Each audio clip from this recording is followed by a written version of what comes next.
do it.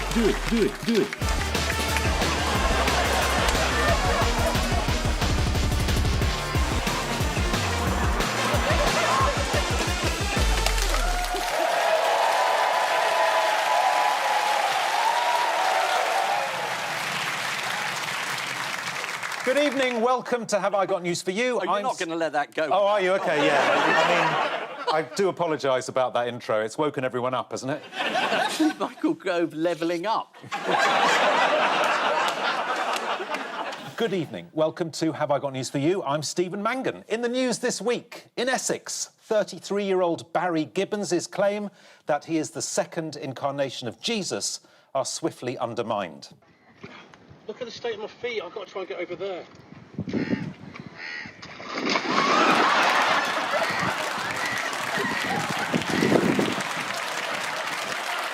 After the success of same-sex couples on Strictly, producers take the representation of minority groups a stage further.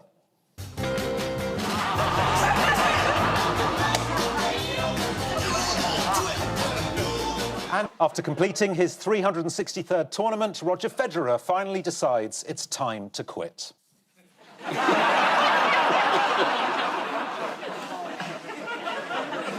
On Ian's team tonight is a comedian who has a PhD in virology, like that's ever going to come in handy. Please welcome Lina. On Paul's team tonight is a comedian who famously loves nothing more than going for a ride on his motorbike, though more recently he's just been pushing it to and from several local petrol stations. Please welcome Ross Noble.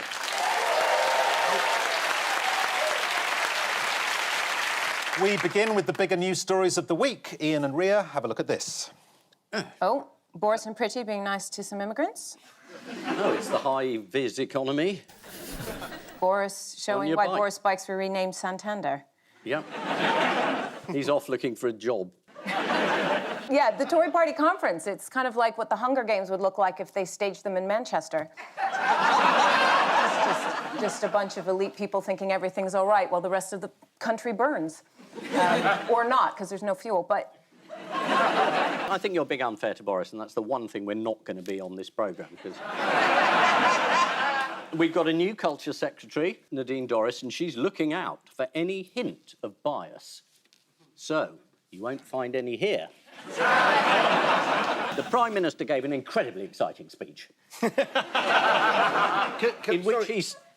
I just check? So the new Culture Secretary is most famous for eating kangaroo penis? No, that's unfair. She ate an ostrich anus. Was that at the conference or when she was on Arm's Length? Oh, no. To be fair, it was harder than it sounds because the ostrich was doing about 34 miles an hour at the time. Anyway, she ate the anus and now she's talking out of it.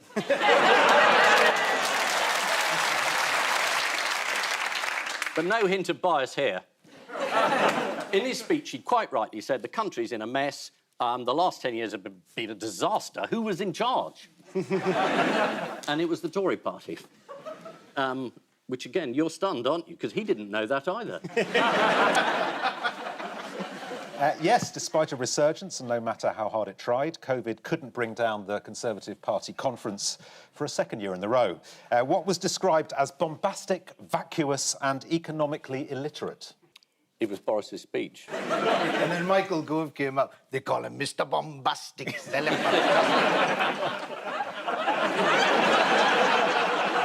I'd pay a lot of money to see Michael Gove do that. Funny enough, I'd pay a lot of money not to see him do that. OK. In what unusual and entirely staged attire was Boris seen jogging around in on Sunday in Manchester? An Imperial stormtrooper.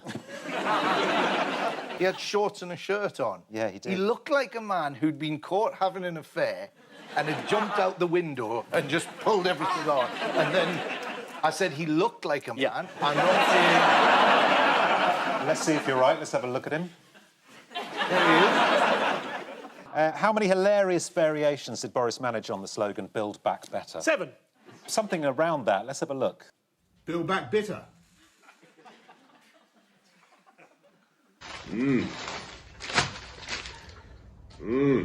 Build back batter. Build back burger. Build back butter. Build back beaver, I say. I mean, what's he think he's doing? I mean, what does the phrase build back butter actually... It doesn't mean anything. I might be the first one, but do you think he should be sectioned? Under the Mental Health Act. By his Build Back Butler. Build back... Yeah. Build back beaver, which, you know, I'm like, you've had enough beaver, Boris.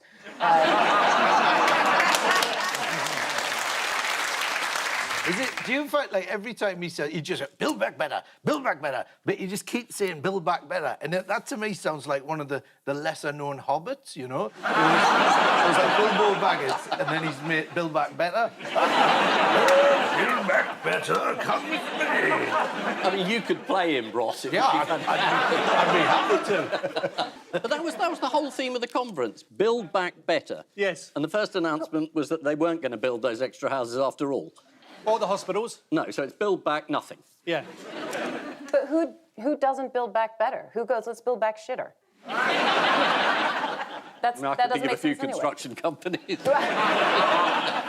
Carillion. No names. We've had White Van Man, we've had Worcester Woman, we've had Greg's Guy. What You speak for yourself. Listen.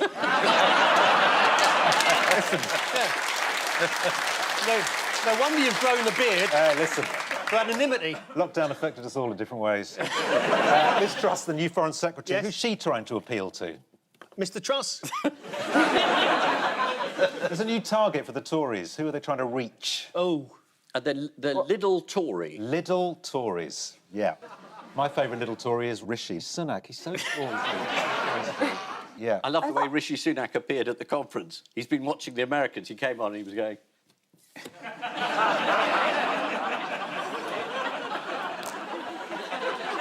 Who's he pointing to? Just... I thought he was showing off an invisible budgie.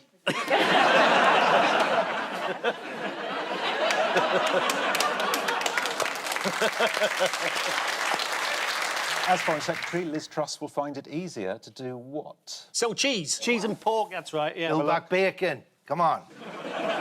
Let's have a look at Liz and her pork obsession. Yeah. In December, I'll be in Beijing, opening up new pork markets. While we're here, we might as well revisit this classic. We import 2/3 of our cheese. That is a disgrace.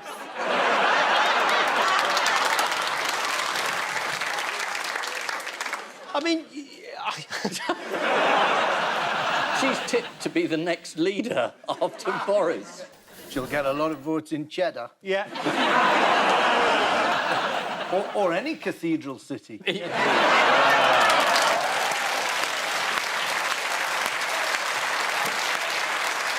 Why might Michael Gove be suddenly sweating? He's been showing off his dance moves. He has, hasn't yes, he has been showing off his dance moves, yeah. He's young, free single out on the town, doing them Tory moves. Quite you right, know, too. shake off the poor, shake off the poor. Move through the press corps, move through the press corps. One referendum, line through my teeth. One referendum, line through my teeth. Just the classic.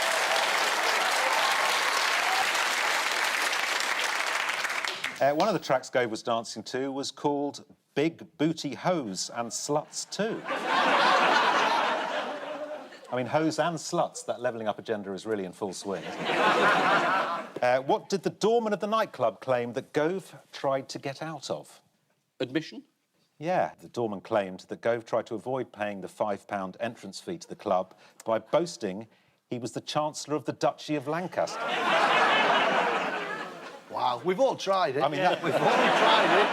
Yeah, he's got a new job. He's got a lot to do. According to The Sun, he is now in charge of saving the Union from Nicola Sturgeon and the SNP, fixing Britain's chronic shortage of housing, keeping town halls afloat despite the punishing costs of social care, as well as race relations, religious matters and the PM's flagship policy of levelling up the country. How's Keir Starmer been connecting with the electorate? Polls aren't good. Let's have a look at Keir connecting with the electorate. Pleased to meet you. I don't even recall ever seeing you before, so you're not out there, are you? At the minute, anyway. Well, I wouldn't have known who you were. OK, thank you. Well, we can fix No that. disrespect or anything. It's very nice to see you. I mean, to be fair, there has been, like, a bit of a lockdown and a pandemic. Yeah. I haven't seen you out and about. Good. Now shut your face and get out. That's why I'm not a politician. Yeah. Who's got it in for the BBC? Nadine Dorries? Yes. But I don't think we have as to Ian bring that suggested up. earlier. Yeah. What does she say about the BBC? Something about there wasn't enough Northerners on the channel. No one's ever said that.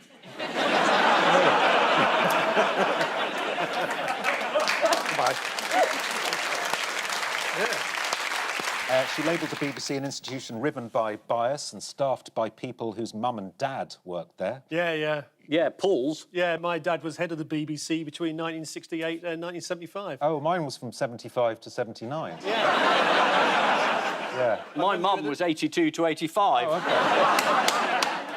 It's an odd line of attack because the Mirror revealed in 2012 Ms Dorries had employed her 2 daughters in secretarial roles in her private office, giving one a £15,000 pay rise. What was Matt Hancock up to at the weekend? Did he appear at the conference? I mean, is it any of our business? Oh, he did the marathon. He did the London Marathon. He's obviously done enough running lately. So why not put that to good use and raise some money for charity? Yeah, he raised quite a lot of money, I think, yeah. Really? Yeah, he's given it to his mate who runs his local pub. What were the crowd shouting at Matt to encourage him to finish? Any ideas? No. No, let's have a look.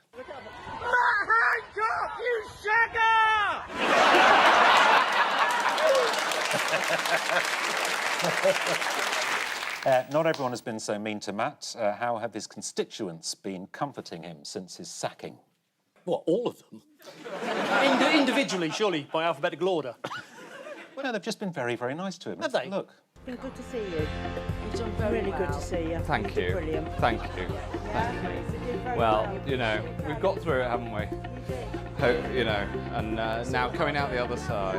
There we go, fist bump. How are you doing? Not too bad. How's business? Is it okay? More on the High Street, and then there's more on Queen Street. Yeah, exactly. Got to sort them out. Got to get people in. The variety, but hopefully Yeah. we'll be back on track. Yeah. We'll keep positive. Yeah. Keep positive. That's the main thing. Good stuff. Nice to meet you. Take care. I'm all right. Nice to be out and about. Yeah. You take it for granted. That's not a very good thing to say to a man who's trapped in a box.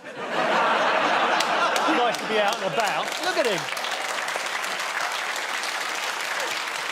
This is Boris Johnson's vision of Britain. High wage, high skill, high productivity, highly unlikely ever to happen.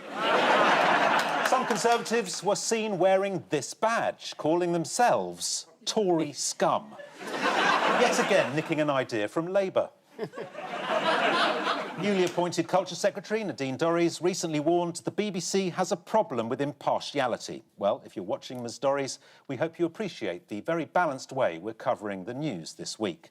And if you're not watching, who cares? Tory scum. During the Tory conference in Manchester, Jacob Rees-Mogg was turned away at midnight from a nightclub, which was bad news for his laudanum dealer who was waiting in the toilets. Earlier this summer, Dominic Raab lost his job as Foreign Secretary after relaxing on holiday during the Afghan crisis. Raab denied he'd been paddleboarding on holiday in Crete, saying the sea was closed. Oh, what a great idea. How'd you do that? Asked Priti Patel. Paul and Ross, yes. Take a look at this. Oil depot. Say what you see. Oil depot. Cars. Lorries. Hoover. Petrol station closed. There's fuel shortages. Yes, correct. Not a lot of it about, is there? No. What's it like in Australia, Ross? I mean, apparently there's a global shortage of drivers. It's not just in Europe. It's not just here. Apparently, according to Boris, global shortage. Is there? I've just come from Australia. Yeah. Loads of lorries. Is there? Perhaps it got lost. Yeah. I flew back through Singapore and I didn't hear a single person say, oh, there's no lorries about. At one point, I looked out of the plane. Yeah. A lot of lorries. Yeah. It's almost as if it's bullshit.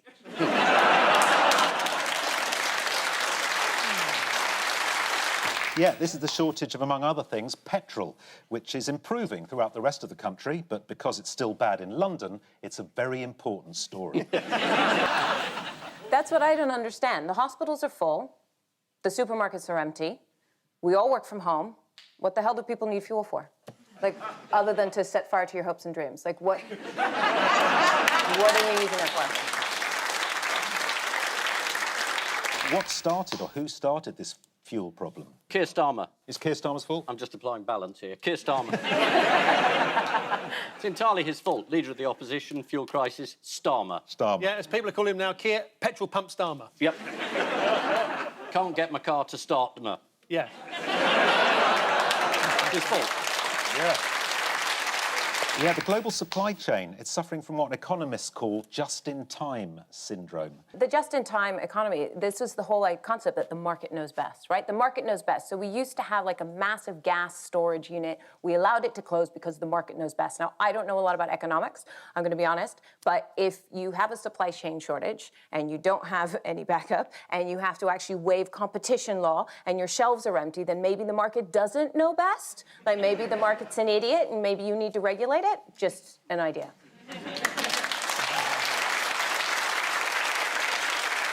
You want to hear some scary numbers? Yeah, whoa, 45. That's pretty scary. There are 1.5 billion litres of petrol in all the cars in the UK if they're full. Yeah. In the nation's petrol pumps, if they're full, there's 1.3 billion litres. Oh. That's scary, huh? Yeah. Incredible. At the height of the petrol shortage, some motorists were getting quite desperate. What did a group of them do between Wolverhampton and Northamptonshire last week? Did they go around siphoning it off? Yeah. No, it's actually quite hard to siphon now because the cars have... Not that I've tried, it sounds like I've tried. Cars have a ball now that you can't just stick a hose in and... Can't you? And then put it into... You can't do that anymore. You've got to be careful you don't do it to a Tesla. Yeah. Right. Because you've... Tricky. And that kind of physical action needs to be mistaken, can't Exactly, it? yes. Please don't turn that into a gift. But if Tesla want me to advertise their product... Yeah.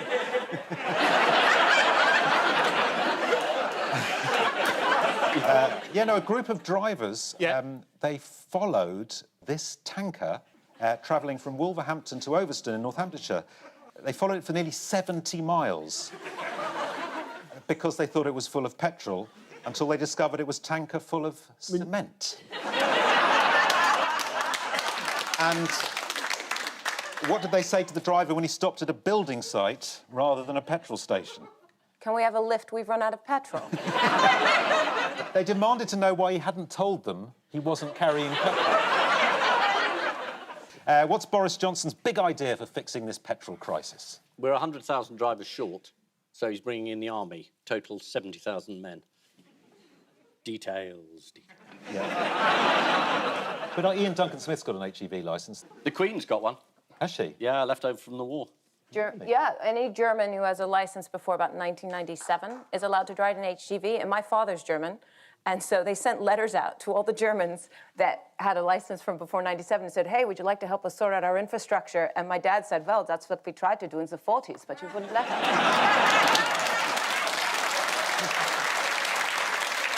President Macron of France has been particularly hostile recently. Would you like to see him looking a little bit silly? Yeah, oh, yeah. Here he is in the summer, being welcomed on the island of Manihi.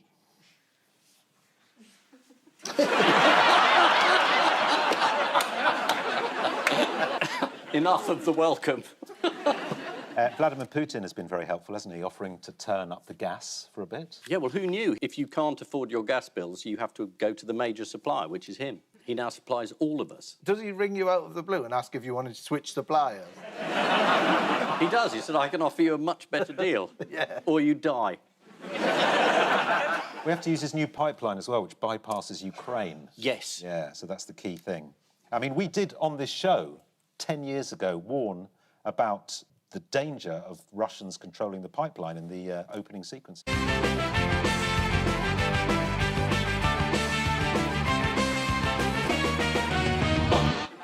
We warned everybody. Brilliant. Yeah. Apart from petrol lorry drivers and common sense, what else are we short of in this country? Is it abattoir workers? Yeah, butchers. Yeah. Absolutely right. Yeah. There's not enough meat processing plants to kill all the pigs and chop them up, so the farmers are having to basically kill them and just get rid of them. You know, I don't understand why they just can't have a bit of surplus pigs for a while. Is there somewhere somebody opening some pork markets up that we could possibly exploit and send our pigs there? Who's been put in charge of sorting all this out?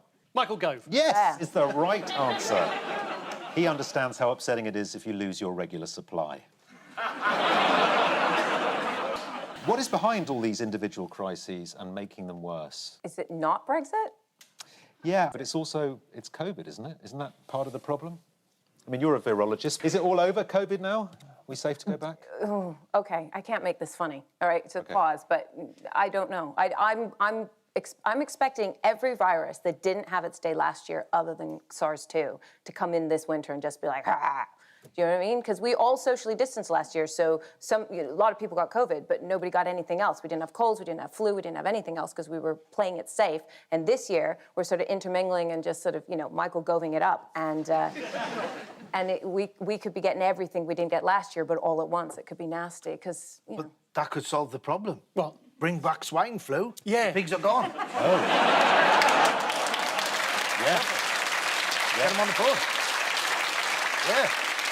5 footballers in the current England squad are not vaccinated, and even more serious than that, Ian, obviously, there's 3 Strictly Come Dancing pros who are not vaccinated. Yeah, but we're not allowed to know who they are, and people are quite upset. Does the vaccine react against chiffon? Have they confused DNA sequence with sequins?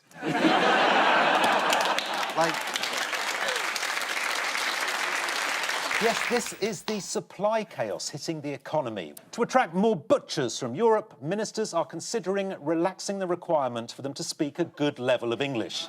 It's now down to 2 words, pig and hammer. According to The Times, among the items hit by shipping delays are sofas. Things are so bad, DFS is considering calling off its sale. No!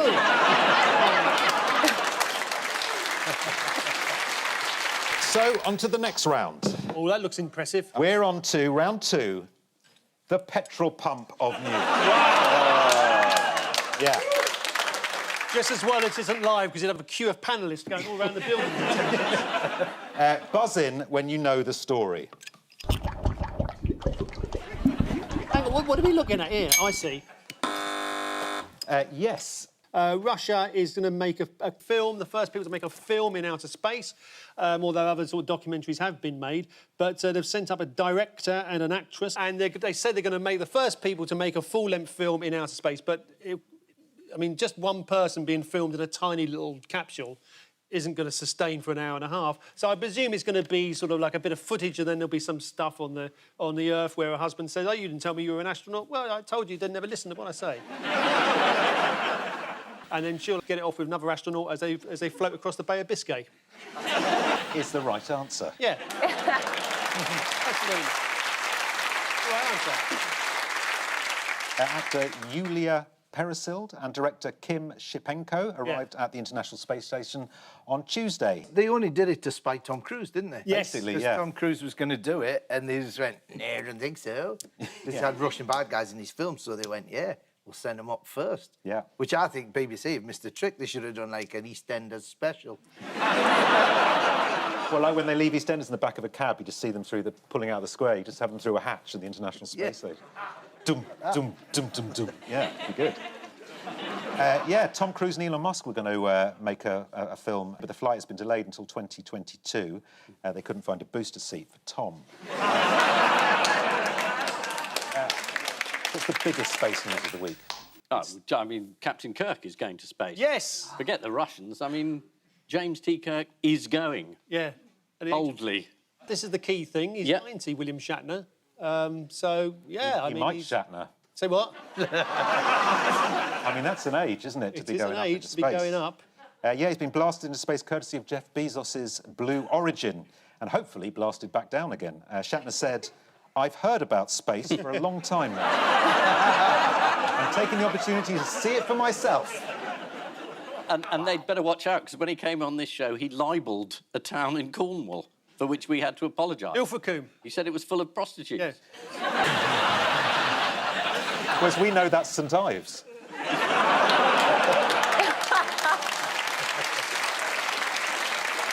And his biggest concern about the 11-minute trip into space?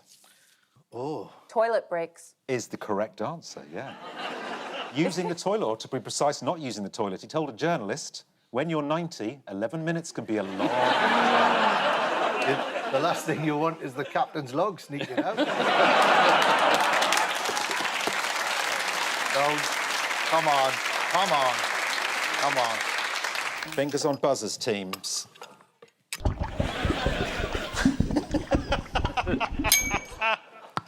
Oh, dear. Yes, Ria. Is this the release of the Pandora Papers? Yes, it is. It is. Okay. Yeah. There was another core dump of like 11 million papers that just explain what we all already knew, which is that rich people put their money offshore and stay richer, and Tony Blair.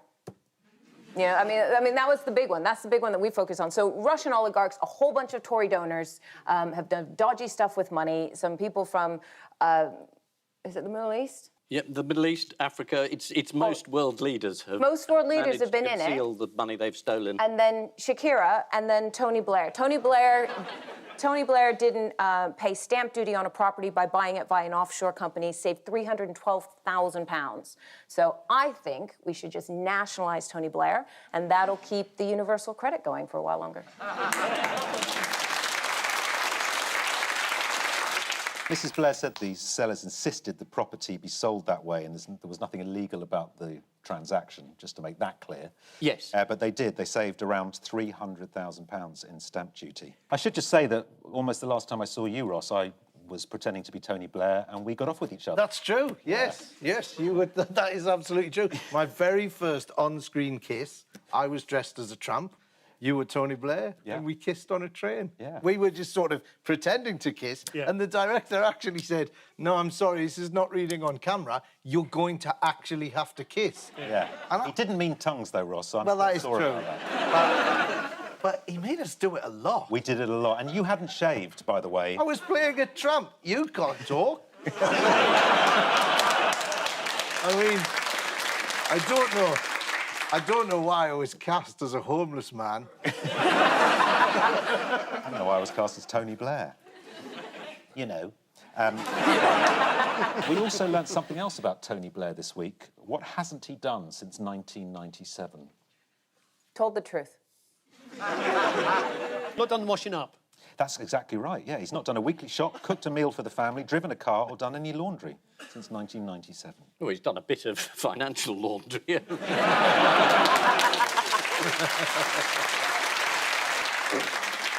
I can see a slight feeling of ennui at these revelations, but they are fairly startling. I mean, it does say that the Conservative Party is almost entirely funded by Russian oligarchs, most of whom are actually sanctioned.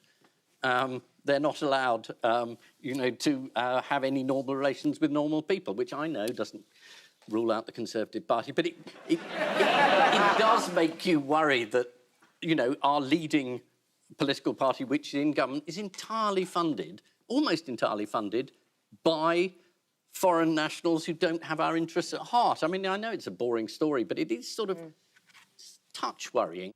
But the last two Conservative governments have promised to make offshore dealings more transparent. And Cameron said he would, and May said that they would, and every Conservative government has promised. And the fact that most of their money comes from offshore is obviously not the reason why they don't do anything. No bias here, Nadine. It is a pretty scandalous thing. It's like allowing Saudi Arabia to buy an English football club. Is that going through? Yeah, a lot of players for the chop. Comedian Mark Nelson tweeted, incredible to think Saudi Arabia are about to invest as much money in Newcastle United as they did into 9/11. Philip Green was also mentioned in the papers. Yeah. What did Philip Green do? Oh, he bought his kids' houses, didn't he? Yeah. Yeah, quite expensive as well. Quite expensive houses. Yeah. He went on a spending spree, bought loads of property, just as BHS was on the brink of collapse. Yeah. Well, that's fair enough. He felt depressed because all those pensioners weren't going to get any money. So he went out and did a bit of shopping therapy. Yeah. And he bought 3 enormous multi-million-pound houses for himself and his family. Yeah. Good on him. Who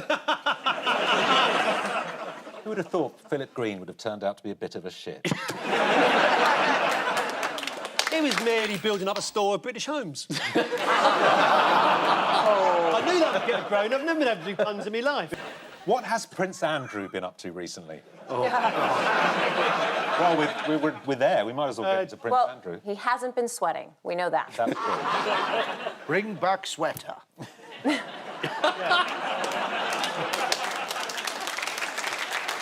Has he changed his name and moved to Aldershot? Pretty much. Yeah. Well, St. Ives after this goes out, but...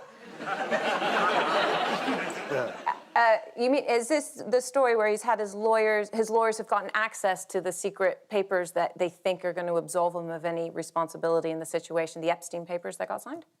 Yeah, and he's basically refused to be served papers by the lawyers. He sort of has played a game of cat and mouse. He's hiding out. And he spent 3 weeks in Balmoral, so they couldn't get to him, because you have to physically hand the papers over. The game of cat and mouse eventually led to the US lawyers releasing a photo of them posting there it is. It's nice to see a little picture of his mum there to remind him what a disappointment he was to her.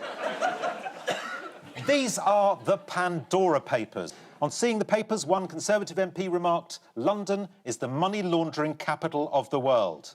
Yeah, take that, Ramonas, we've still got it.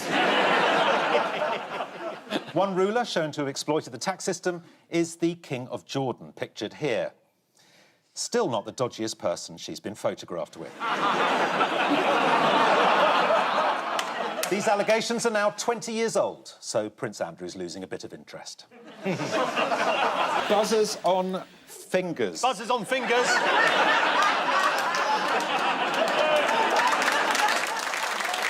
Going in.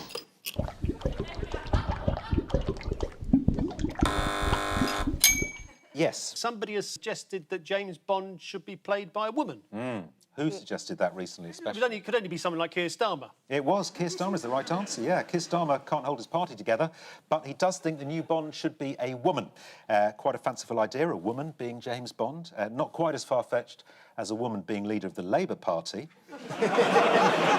What's Keir's reason for asking for a female James Bond? I think he wants James Bond to be a woman because he was very against raising minimum wage up to £15, and if James Bond is a woman, he doesn't have to pay her as much. Right. When asked who his favourite Bond was, Starmer remained characteristically on the fence, saying, "I don't have a favourite Bond, but I do think it's time for a female Bond." Talking of misogyny, who got in trouble this week at the Tory conference? Dominic Raab. Yes, he did. Who didn't understand what misogyny meant. Let's have a look. So I think insults and misogyny is, of course, absolutely wrong, whether it's a man against a woman or a woman against a man. I think he thought misogyny is a hotel resort in Crete. Oh, there's your new James Bond character. Ah, misogyny, I've been expecting you. The International Chess Federation. Yeah, the come under fire recently. About time we heard from them. What have they done now? Oh, they're run by Keir Starmer, aren't they? Yeah. Build back backgammon. That's what that Yeah, exactly. Yeah. Sorry. Their first corporate sponsorship agreement specifically aimed at supporting women's chess and is being sponsored by a company that makes breast implants. Many people argue this could adversely affect the promotion of chess amongst women. Only 39 of the 1,300 grandmasters in the sport are women. Well, it's so true, isn't it? The moment you have boobs, you lose interest in chess. It's funny how the two never go together. I think it's because, you know, the moment you turn around, you just hit all the pieces. But, it's just like, oh, now we have to start again. But actually, to put this into perspective, first of all, Motiva, the company, they're saying they're going to focus the campaign, you know, with women in chess towards reconstructive surgery after breast cancer. But secondly, and I think more importantly, let's look at who's actually sponsoring the men's game right now. So Gazprom, gas company, Russia's favorite, Nornickel, the mining and metallurgy company, and Phosagro Group, one of the 3 largest producers of phosphate-based fertilizers in the world, to Russia. So out of the two, you know, I think the women are winning right now. Who knew chess was such a cesspit? Yeah. They got into trouble before. This is the logo they used for the 2018 World Chess Championships. The one on the left, right? Yeah. Look, has that person got a trotter? They've got a pig's trotter. In more positive news, what has the Magic Circle done recently? They appointed a woman president, and the youngest ever as well. She's like 28. Megan Swan. She's got a particular style of magic. She does green magic. Oh. It's all themed around protecting the environment and teaching children about climate change. Book early to avoid disappointment. Wow. What does she just... She pulls a dead rabbit out of a hat. That's what happened. That's what happened. Wow. Anyone know who the Magic Circle's most famous member is? Uri Geller? Is it Prince Charles? It is indeed. Well done, yeah. Do you know why he got into the Magic Circle? Because his mum asked him to make his brother disappear.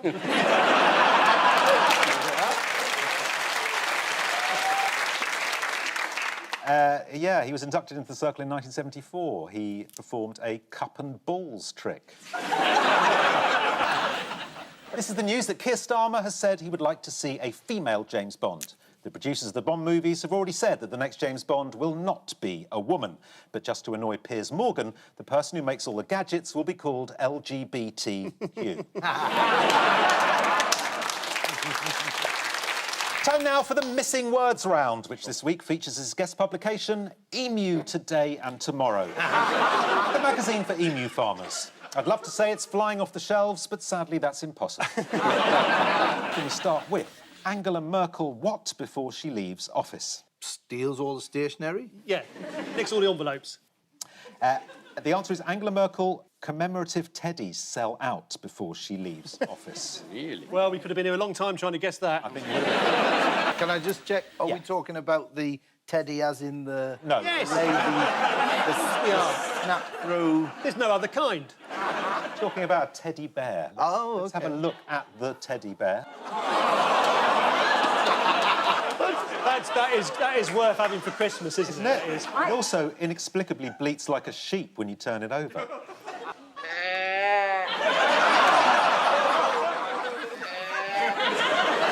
The teddy bear's hands are placed together in her famous hand gesture known as the Merkel rhombus.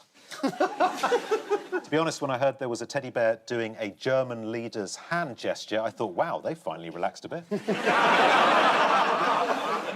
Next, 1 in 10 Brits want to be remembered with what? A hard-on. Come on, admit it. Put your hand up. Put both hands up. And I'll tell you what, it'd be a hell of an open casket, wouldn't Exactly, it? yeah. You can't get the lid. The answer is with a Viking funeral on a burning... No. New research has shown that half of Brits would like to be remembered in a fun, alternative way after they die. 5% say they want to be cryogenically frozen. Well, if they wait till winter and can't pay their gas bill, they could be in luck. Next, Boris Johnson hires what to make Rishi Sunak what? Poor people to make Rishi Sunak feel richer than his wife. Is it platform shoes? To make him taller. Boris Johnson hires tall men to make Rishi Sunak feel small. A senior Conservative MP has claimed that Boris Johnson deliberately hires tall ministers in order to make Rishi Sunak look small. For similar reasons, he surrounds Nadine Dorries with competent people. Oh, really? Sorry. I know you're a fan. Next, pop sensation Shakira what by 2 wild boar? Romanced? Romance. Yes, she was chased, wasn't she? She was in the woods somewhere. She went for a walk, she got chased. Exactly right. Attacked and robbed by 2 wild... Robbed? What? Colombian pop star Shakira claims 2 wild boars stole her handbag whilst walking in a Barcelona park. When she was attacked, Shakira let out a series of wild screams. But sadly, the boars didn't recognise her latest single and just kept on attacking. Next, experienced emu farmer advises new emu farmers to what? Learn how to drive an HGV. Better money. Stay out of industry. Go on, stay out of it. There's not enough work to go round. Get out. Pack it in. Farm alpacas. Yeah. Experienced emu farmer advises new emu farmers to not always trust what you read on Facebook about emu farming. This is from the magazine Emu Today and Tomorrow. I'll be honest, the magazine has some pretty bold editorials. They're not afraid to stick their necks out. Next, farmer who used what has charges against him dropped? Napalm. Farmer who used sign to insult his village has charges against him dropped. Following a local planning row, farmer Carl Powell has stood accused of public order offences after displaying a sign which he accused the village of Peopleton of being a murderous, lawless, godforsaken place, probably, most definitely, the nastiest village in Worcestershire. Is that twinned with Basingstoke? I'm getting the impression he's not really a Peopleton person. No. Next, tea towel company causes outrage by censoring what? Big chalk cock. Yes, is the right answer. I used to go to school with him. Tea towel company accuses outrage by censoring the Cern Abbas giant's penis. Well, let's have a look. Here's the Cern Abbas giant and the tea towel in question. There we go. What? It's a parachute. Obviously. But it's originally, it was quite small, the penis, and then over the last sort of 900 years or so, people have just childishly made it bigger and bigger. That's how he wanted to be remembered. And finally, when starting as an emu farmer, one owner spent 2 years, what? Slaughtering his pigs first. Making massive omelettes. Yes. When starting as an emu farmer, one owner spent 2 years just watching her emus. That's the minimum requirement. That's the minimum requirement for being an emu farm. How's them emus going? Oh, no! I was meant to be watching them. I moved house last year. So, the final scores. Ian and Ria have 4, Paul and Ross have 6.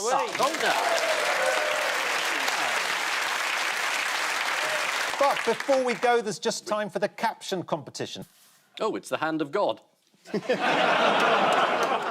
Why is the Pope not wearing a mask and the bloke on the left is? He has. It's just slipped back onto the back of his head. he pulls those things there like that and it goes... On which note, we say thank you to our panellists Ian Hislop and Lina, Paul Merton and Ross Noble. And I leave you with news that Boris Johnson reacts to being told there was an incorrect use of the subjunctive in his conference speech. From the back of a Range Rover comes the lament that the harness of the child seat won't fasten tightly enough. And Prince Andrew laughs off claims that he's avoiding US authorities during an early morning stroll in the grounds of Windsor. Good night.